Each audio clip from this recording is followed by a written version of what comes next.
편의를 위해 1인칭으로 쓰겠습니다. 본인 얘기일까요? Let's go. 렛츠고를 썼어. 여기다가 렛츠고. 난 이런 게 되게 웃겨봐봐요. 렛츠고. Let's go. 렛츠고.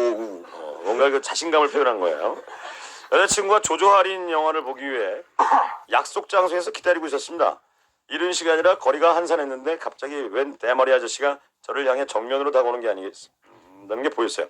혹시 길거리에서 돌을 전파하시는 분들인가? 하지만 가까이 다가온 아저씨는 얼굴을 바짝 들이대더니 정말 뜬금없이 뻐꾹뻐꾹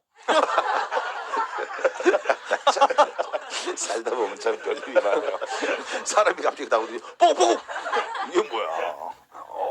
얼굴을 바짝 들이댔대요. 뻐꾹뻐꾹 하는 게 아니겠습니까? 이게 뭔 일인가 싶어하고 그냥 멀뚱멀뚱 쳐다봤어요. 그러자 아저씨가 약간 소심하게 의문형으로 뻐꾹? 뻐꾹? 뻐꾹? 뻐꾹? 전 이번에는 좀 이상한 눈으로 쳐다봤습니다. 아저씨는 급당황한 듯 괜히 제 뒤편을 보시더니 애써 자연스러운 척 뻐꾹거리면서 그냥 지나가셨어요. 상황이 웃겨서 여친이 오면 말해줘야겠다고 생각했습니다. 그런데 그게 끝이 아니었어요. 여친을 기다리고 있는데 또 다른 아저씨가 저를 보며 다가오는 게 아니겠어요? 그리고 역시 저에게 얼굴을 더 가까이 대더니 부엉부엉 부엉부엉 순간 저는 왠지 모르고 호기심에 저도 모르게 뻐꾹뻐꾹 대답해봤어요. 나 진짜 어이없어. 그러자 아저씨가 웃으면서 주머니에서 뭔가를 꺼냈는데 놀랍게도 그것은 B로 시작하는 정력제였습니다. 비라비라비라고 아마도 아까 그 대머리 아저씨와 이 아저씨가 그 정력제 비라비라비라를 거래하는 모양이었습니다. 암호를 내고 암호였구나. 뻑뻑뻑 붕붕 이렇게 주고 받으시려는 모양이었던 거예요. 저는 그대로 부엉부엉 대답했다 그랬죠. 예. 그럼 주고 아니야? 그러니까 그걸 꺼냈대잖아요. 이렇게. 이걸 꺼냈대잖아요. 진짜 어이없어. 부엉부엉이 판매자인 거죠. 저는 순간 사볼까 잠시 고민했지만 여자친구가 오는 바람에 그냥 도망쳐버렸어요. 과연 뻐꾸기와 부엉이는 무사히 거래를 마쳤을까요? 진짜 웃겨. 제가 하나 읽어드리겠습니다. 어우 세상에 익명을 요구했고요. 남편이 어렸을 때 일입니다. 남편이 하얀 우유 아이스크림을 먹고 있었대요. 막대에 꽂힌 그 아이스크림 아시죠? 하드. 옛날에 그 하얀 거. 있었죠. 예, 그 있었죠. 아이스주. 예. 그런데 그만 맛있게 먹던 하드를 땅바닥에 그게 좀 잘 떨어졌어요. 그 아이스크림 유도. 떨어뜨리고 말았어요. 남편은 하드가 너무 아까웠어요. 어린 마음에 다시 주워서 아버지한테 내밀었습니다. 아버지는 말없이 아이스크림을 받아서 밑동부터 쭉 빠셨어요. 남편은 자신이 너무도 먹고 싶었던 아이스크림에 묻은 흙을 아버지가 손수 입으로 발라내주시는 모습을 보고 감동을 받았다고 합니다. 그런데 갑자기 아버지가 하드를 던지면서 이거 뭐야 이거 흙이잖아! 이거 흙이네! 이거 뚱돼지 만지 알고 먹었더니 이거 흙이잖아 임마 이거! 아빠한테 흙을 주고 그래! 나 뚱돼지 만지 알았더니 아빠한테 흙을 줘 임마! 야, 흙 묻어가지고. 이재용 씨의 사연입니다. 제가 겪었던 무서운 일을 하나 말씀드릴까 합니다. 무섭게 읽어주세요. 꼭 이렇게 써주셨네요. 무섭게. 예. 무섭게 잘 안 되는데. 이렇게 읽어야지. 그 특수효과 좀 내주세요. 그날따라 힘들어 안 할래요. 해줘요. 그날따라 피곤했는지 주말에 낮잠을 자면서 정신없이 꿈나라를 헤매고 있었습니다. 얼마나 지났을까? 자고 있던 저는 갑자기 몸이 가벼워지는 느낌이 들더니 눈을 떴어요. 주위는 어두워져 있었고 무심코 본 벽시계는 새벽 2시를 가리키고 있었습니다. 이상하네. 오늘따라 몸이 가볍고 기분이 좋네. 그때였습니다. 저는 제 눈앞의 상황을 의심할 수밖에 없었어요. 제가 내려다보고 있는 것은 바로 저였어요. 자기를 유체 이탈. 네, 그런 거죠. 보고 있는 거예요. 너무 놀라서 공포에 휩싸였습니다. 제가 방안이 어두컴컴해서 잘 보이진 않았지만 제가 내려다보고 있는 것은 저와 똑같이 생긴 또 하나의 저였던 거였어요. 이럴 수가! 이게 TV나 영화에서만 보던 유체 이탈이라는 건가? 이대로 영혼과 육체가 합쳐지지 않으면 어떡하지? 내가 몸을 빠져나온 사이에 다른 영혼이 들어가서 내 몸을 쓸 수도 있다던데. 그럼 난 영원히 영혼으로 떠도는 거 아니야? 별의별 생각이 다 들었어요. 해결책을 찾기 위해 곰곰이 생각했습니다. 그러다 결론을 내렸어요. 그래, 내 몸에 큰 충격을 가하면 깨어나면서 정신을 차리겠지? 저는 누워있던 제 몸을 보면서 왼쪽 뺨을 있는 힘껏 후려쳤어요. 효과가 바로 나타났습니다. 제 몸이 정신을 차리면서 벌떡 일어나더니, 야, 이 새끼야! 너 돌았어, 임마! 너 뭐하는 짓이야, 임마! 아버지야. 아버지였어요. 아버지였습니다. 제가 본 건 저랑 똑같이 닮은 아버지였어요. 저희는 원룸이라 아버지랑 같이 자거든요. 아버지는 주무시다 날벼락을 맞으셨고, 저는 그날 새벽 내내 아버지한테 죽도록 맞으면서 정말로 유체 이탈을 경험할 뻔했습니다. 자다 된 날벼락이 아버지는. 아이고. 아야. 자, 제가 하나 읽어드리겠습니다. 황경희 씨 조이 3건 추천수 빵건 허접하네요. 제목이 좀 괜찮습니다. 언니 때문에 개된 사연. 어떻게 다 언니 때문에 개가 되는지 읽어보겠습니다. 언니는 절약 정신이 투철해요. 절약 정신이요. 외출할 땐 모든 스위치를 다 끄고 플러그를 뽑고, 이거는 뭐 그린 캠페인에 맞는 분이네요. 가스밸브를 점검하는 꼼꼼하고 검소하며 치밀한 여자예요. 녹색 환경을 위해서 좋죠. 어느 날 엄마가 마트에서 DHA 칼슘 우유를 사주셨어요. 축하드립니다. 저는 우유를 정말 좋아해서 하루에 몇 컵씩 먹는데요. 그날도 어김없이 우유를 꺼내들고 거실로 나왔어요. 언니는 방에서 옷을 갈아입고 있었죠. 그런데 제가 우유를 컵에 부으면서 TV를 보다가 깜빡하고 우유 따르고 있는 걸 잊어버린 거예요.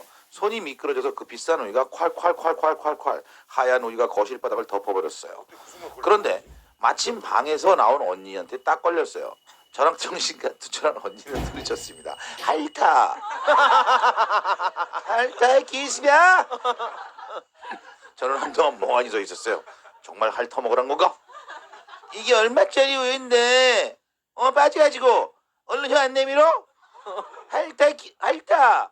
전 너무나 굴욕적이었지만 언니의 기에 눌려 저도 모르게 방바닥에 쏟은 우유를 핥아먹기 시작했어요. 그러자 언니도 저랑 같이 우유를 핥아먹는 거예요. 야, 이거 솔선수범이잖아. 언니는 얘기했습니다. 추룹 이 아까운 걸 기습이 추룹 오늘 핥아 추룹 핥아 추룹. 언니랑 같이 우유를 핥아 먹으면서 눈이 마주쳤는데 동시에 웃음이 터져버렸어요. 왜 웃어 추룹 언니가 웃으니까 추룹. 그때 멀리서 저희 자매의 모습을 지켜보던 우리 집 개가 우리 집 쪽으로 와서 같이 개가 우유를 핥기 시작했어요. 언니랑 저랑 개랑 추룹 경대한 씨 방바닥에 우유를 핥아 먹으면서 웃으면서 그렇게 다 핥아 먹었어요. 그날 언니와 저는 개가 되었습니다. 박순애 씨. 쌍꺼풀 수술을 하고 싶은데 돈이 없어요. 시작이 너무 강렬하게 이제. 자기는 꼭 해야 되는데. 네, 먼저 첫 줄부터 동정표를 놓고 가고 있습니다. 꼭 해야 되는데 돈이 없어. 엄마! 나 쌍꺼풀 수술 시켜줘. 쌍꺼풀! 개 짖는 소리 하지 마.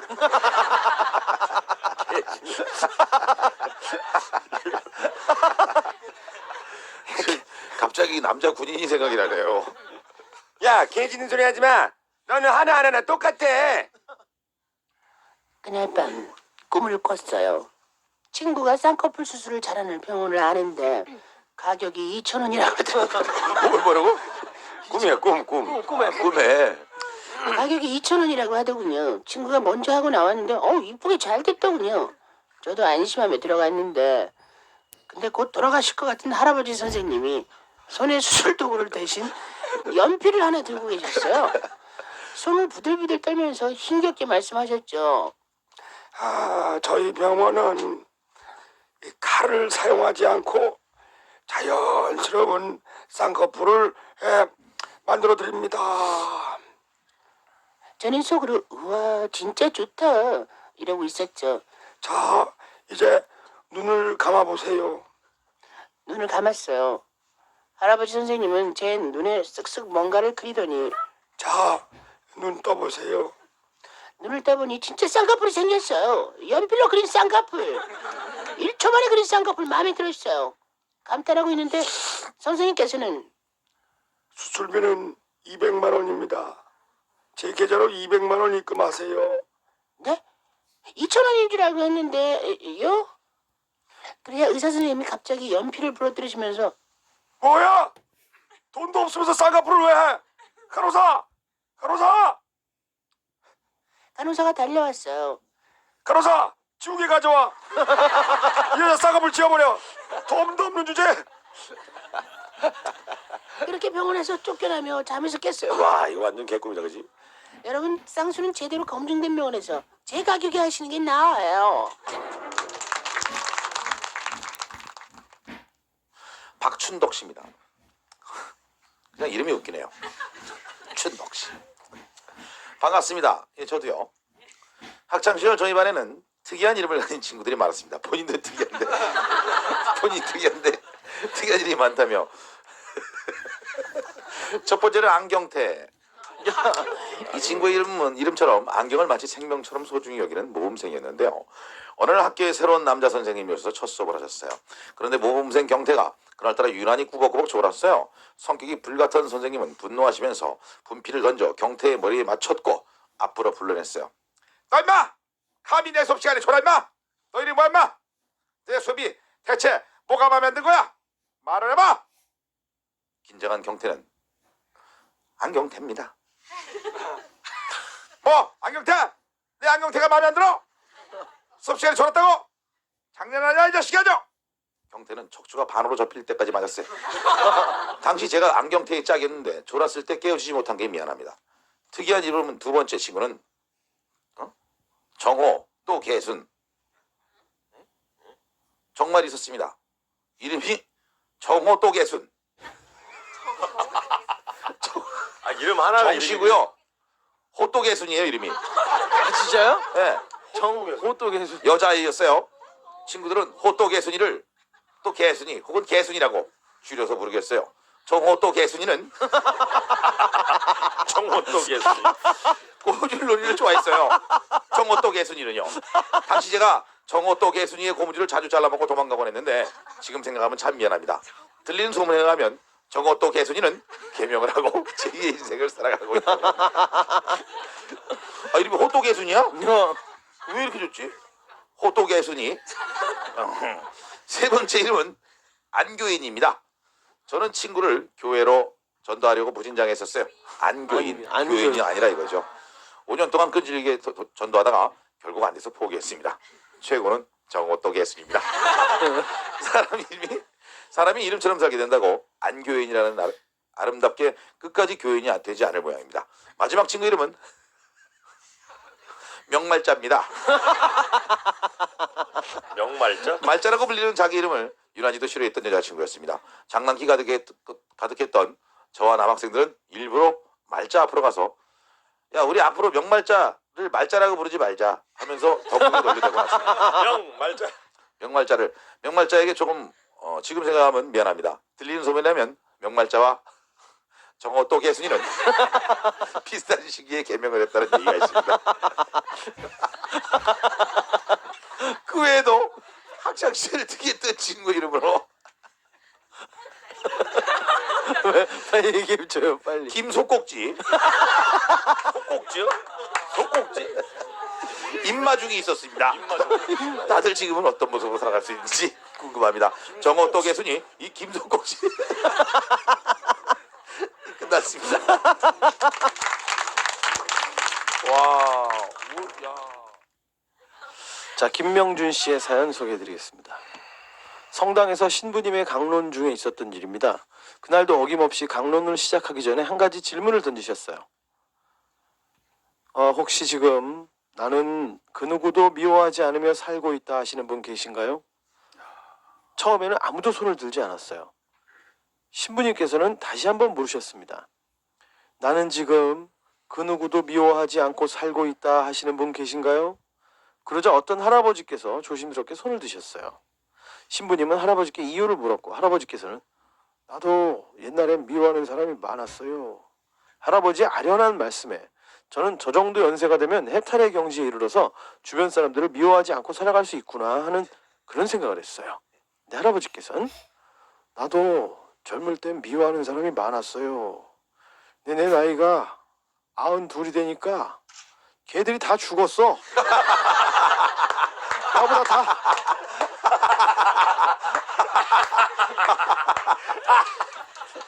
다 먼저 죽어서 미워할 사람이 없어. 사람들이 고개를 끄덕였습니다. 오래 삶은데 그러면 미워하지 않아. 걔들보다 오래 살아야 돼.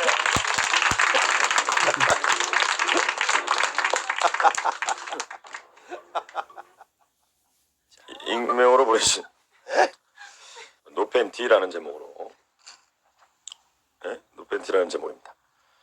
늦은 저녁 깔끔하게 빨래를 끝내고 쉬는데 여친이 나오라며 연락을 했습니다. 바로 나갈 준비를 하는데 아뿔싸 팬티가 한 장도 없더군요. 말려 입고 나갈 수 있는 수준이 아니라 급한 대로 노팬티로 나갔습니다. 급한 대로 노팬티로 나갔습니다. 그냥 노팬티로 나간 거지. 그리고 여친이랑 영화를 보고 그렇죠. 이분이 급한 대로 나가니 사람들은 알아주지 않거든요. 그렇죠. 그럼요.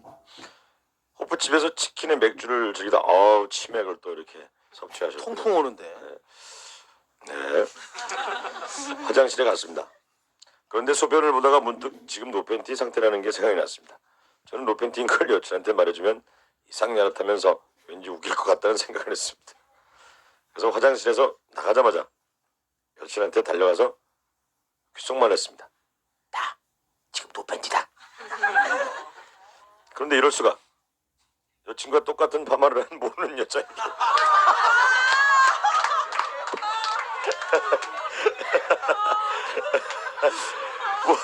여자 얼마나 황당했을까요? 그냥 뭐 변태로 바뀌었죠. 여친과 똑같은 파마를 한 모르는 여자에게 귓속말을 해버린 거예요. 그 여자와 눈이 마주쳤고 당황하고 있는데 그녀가 절 보고 하는 말. 와우!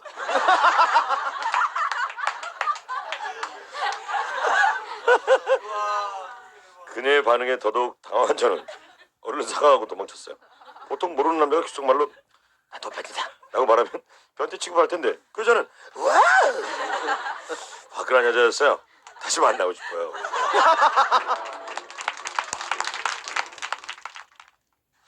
자, 정경진 씨의 노래 노래 들려주시죠. 사연을 정경진의 좋은 사연을 곡이네요. 읽어드리도록 하겠습니다. 우리 할아버지 제사는 뭔가 특이합니다. 생전에 생활신조가 한다면 한다였던 할아버지께서는 이런 말씀을 남기셨어요. 나가 죽어버리면 누구들이 제사를 지낼 때 꼭 보러 올 것이오. 첫 번째 찾아오는 동물이 남게 잘 들어오더라고. 뭔 말이야? 첫 번째 동물이 찾아오면 제사할 때 동물이 본인이시죠. 너 죽으면 꼭 찾아올 것이다. 첫 번째 찾아오는 동물이 본인이시다. 아. 명절 때마다 장난처럼 하던 말씀이 현실이 될 줄은 몰랐어요. 할아버지가 돌아가시고 첫 번째 제삿날 저녁 정성스레 음식을 준비하고 돌아가신 지 1년밖에 안 돼서 그런지 모두 침울한 분위기였어요. 평소에 할아버지 말씀이라면 칼같이 들으셨던 큰아버지께서 입을 여셨습니다. 아버지가 오신다고 했으니까 꼭 오실 거요. 한다면 하시는 분이니까 다들 조금만 기다려보더라고. 가족들은 할아버지의 생전 모습을 떠올리며 이런저런 이야기를 나눴어요. 근데 거짓말처럼 그 새벽에 참새 한 마리가 문 앞까지 날아온 거예요. 아버지다. 아버지가 오셨어. 아버지가 오셨다 이게. 아이고 아버지가 오셨어. 아버지가 오셨어. 큰아버지께서는 감동에 사무쳐서 고함을 치셨고 그 소리에 참새는 도망가 버렸지만 모든 식구는 큰아버지의 진두지휘 아래 참새가 날아간 쪽으로 큰절을 했어요. 할아버지는 왜 도망갔을까 하는 의문이 일었지만 큰아버지의 불같은 성격을 알기 때문에 누구도 의문을 제기하진 않았어요. 그렇게 첫 번째 제사는 큰아버지에게만 큰 감동을 주며 지나갔고 다음 제사가 들어왔습니다. 작년 제사 때도 봤지? 우리 아버지가 말이요 한다면 하는 분이요. 이번에도 꼭 올 거요. 큰아버지께서는 호언장담하셨고 내심 다른 식구들도 기대하고 있었어요. 하지만 기다려도 아무것도 나타나지 않았고 큰아버지는 속이 타시는지 술만 들이키며 아따 어찌 안 오시냐. 어찌했을까. 미쳐버리겠네 이거. 안절부절했어요. 그때 마당에 있던 개가 무료하게 아! 하고 붙였고 아버지를 마당에 아버지다. 아버지 오셨어. 아이고 아버지 언제 오셨어요? 언제부터 지켜보고 있어요 아버지. 아버지 오셨다. 아버지 개요. 개가 와 아버지 없어. 다른 식구들도 큰아버지 진두지 아래 시골집에 있는 개님을 향해 큰절을 하셨습니다. 그날 모든 제사 음식은 개님이 다 드셨어요. 술도 드셨어요. 잠결에 한번 지셨을 뿐인 개님은 영분도 모른 채 취기에 쓰러져 주무셨고 큰아버지를 제외한 모든 식구들은 다음 제사 때 저 개님을 꼭 치워야겠다는 결심을 했어요. 그리고 세 번째 제삿날이 왔습니다. 주변에 눈에 띄는 동물은 미리 치워버리고 경건한 마음으로 시작했어요. 그런데 그때 제사상을 차림과 동시에 아버지다. 아버지 오셨어. 파리가 날라오셨어요. 아버지가 친구분을 데려오셨어. 야 친구분을 데려오셨어. 또다시 고함을 쳤고 모든 식구는 초긴장 상태가 됐어요. 그런데 지금까지 아무 말 없이 앉아 계시던 할머니께서 갑자기 벌떡 일어났더니 파리채로 할아버지 친구분들을 때려잡으시면서 말씀하셨어요. 이건 아버지가 아니야. 네게 아버지는 친구가 없어졌다. 한 마리만 남겨놓고 다 때려잡아 죽인 거야. 그렇게 모든 상황이 정리되고 앞으로 벌레 종류는 인정 안 하기로 했습니다. 내년 봄이 네 번째 제사인데 어디서 쥐새끼라도 튀어나올까봐 걱정됩니다. 하나 사야 되는데. 재밌다. 할아버지 친구가 없으니까. 김엄지 씨. 엄지가 그랬네요. 저여서 37건 추천술 한 건입니다. 성형이 하고 싶었던 친구. 예뻐지고 싶었어. 친구랑 성형외과에 상담을 하러 갔어요. 살던 곳이 작은 도시였어요. 그중에 가장 유명한 곳을 골라서 가게 됐죠. 근데 성형외과에 들어갔는데 그런데 깔끔한 외모의 선생님이 아닌 할아버지 선생님이 앉아 계셨어요. 성형외과예요. 이 지역에서 가장 유명한 이유가 이거였나 봐요. 이 지역 최초의 성형외과였던 거예요. 원조 성형외과 원조. 그때부터 뭔가 이상했어요. 먼저 친구가 첫 번째로 눈을 상담받았어요. 선생님, 저는 제 눈두덩이 지방을 빼고 쌍꺼풀을 하고 싶어요. 제 친구는 눈두덩이가 지방으로 가득 찬 것처럼 부어 보이는 눈을 가졌는데요. 의사 선생님께서는 손으로 눈두덩이를 톡톡 두드려보더니 이거는 지방이 아니라 근육이야. 그냥 살아. 친구는 쌍꺼풀을 하지 말라는 선생님 말씀에 오기가 생겨서 그럼 선생님, 저 코는요? 코는 지금이 얼굴이랑 가장 조화로워. 하지 마라. 그럼 선생님 입술을 좀 도톰하게 하는 건요? 안젤리나 졸리처럼요? 촌스럽게 요즘 누가 그거래. 안 하는 게 나아. 친구는 정말로 오기가 생겼나 봐요. 나중엔 뼈를 깎는 성형까지 상담하려 하더군요. 비장한 표정으로 머리카락을 귀 뒤로 넘기더니 선생님, 저 그림 턱을 깎고 싶어요. 갸름하게요. 그런데 선생님 하시는 말씀. 살을 빼 학생. 살을 빼. 그럼 턱선이 보여. 정말 양심적인 의사 선생님이셨습니다. 그 후로 제 친구는 성형에 대한 모든 관심을 끊고서 여전히 눈두덩이 근육의 무게로 힘겹게 하루하루를 눈을 뜨며 살고 있어요. 이야. 제가 읽겠습니다. 이병혁 씨. 대학교 화장실에서 생긴 일. 혹시라도 사연이 뽑힌다면 같은 종암동 주민이셨던 태균님께서 읽어주세요. 왕팬입니다. 종암동에 같이 제가 지나다니는 걸 봤는 모양이군요. 하긴 뭐 막 돌아다녔으니까. 대학교 4학년인 저는 중간고사를 맞아 학비에서 공부를 하고 있었습니다. 8시쯤 됐을까요? 아랫배에서 신호가 왔어요. 예, 똥 때리면서 좀 놀아야지. 휴대폰을 들고 바로 연구실 건물로 달려갔습니다. 시험 기간에 도서관 화장실이란 담배와 구린내로 쩔어 있기 때문에 교수님들만 사용하는 연구실 건물은 그야말로 청정지대였죠. 1층보다 조용한 2층으로 올라가는 수고까지 하며 화장실 중앙칸에 들어가 자리를 잡았습니다. 컬투쇼를 들어야지. 아싸. 근데 이어폰을 안 가져와서 스마트폰이 스피커로 컬투쇼를 틀었어요. 나오는 사연은 레전드 중에 하나인 똥방귀 사건.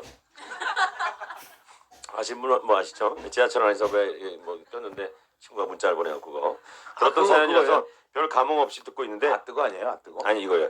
나니까 닥쳐. 이거 아시죠? 나니까 닥쳐, 나니까 닥쳐. 예, 예. 유명한 얘기죠. 예, 방금 누가 이거 냄새 아 이랬는데 문자로 딱 왔죠? 나니까 닥쳐. 예, 예. 예. 레전드죠 아주. 예, 레전드죠. 예, 초창기죠. 예. 책에도 있잖아요. 예, 그게 나오자마자 옆 칸에서 컥컥거리는 소리가 들려왔습니다. 그렇습니다. 그 옆 칸에 누군가 있었던 거예요. 누구지? 분명히 교수님일 텐데. 교수님들 쓰는 화장실이니까. 그렇죠. 누구지?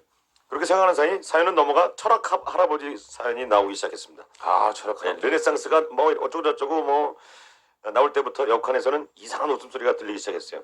역시 믿고 듣는 컬트. 터져나오는 웃음소리는 이미 수습 불가능이었습니다. 옆 칸에서는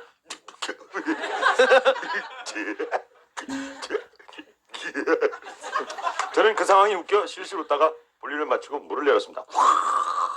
핸드폰에서는 비밀병기 8호가 흘러나오고 있었어요.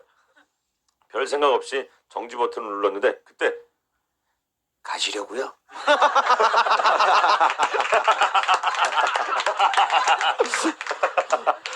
아쉬움이 가득 찬 목소리. 저도 모르게 대답했습니다. 네. 조금만 더 들읍시다. 저는 아무 말 없이 다시 변기에 앉아 재생 버튼을 눌렀어요. 제 얼굴에는 인자함이 가득했어요. 역시 컬트란 베스트 사연의 힘이란 대단하구만. 팬으로서의 자부심을 느꼈죠. 마치 길이는 어린 양을 컬트품으로 인도한 듯한 감동이랄까. 그렇게 비밀병기 8호를 듣고 나서야 옆칸에서 시원하게 물 내려가는 소리가 들렸습니다. 문을 열고 나가보니까 다음날 시험 과목이 교수님이셨어요. 반갑게 인사드리고 07년도 베스트 사연부터 차례로 메일로 보내드릴 것을 약속드린 뒤 가벼운 발걸음으로 도서관에서 돌아왔습니다. 출신을 보내셨네요. 사연이 뽑힌다면 제발 꼭 방청시켜주세요. 군대 갈 때도 여친한테 차였을 때도 수시로 방청하고 싶다고 올렸지만 한 번도 뽑히질 않았습니다. 이 부분 뽑아주죠. 뽑아드려야죠. 에롱 에롱 에롱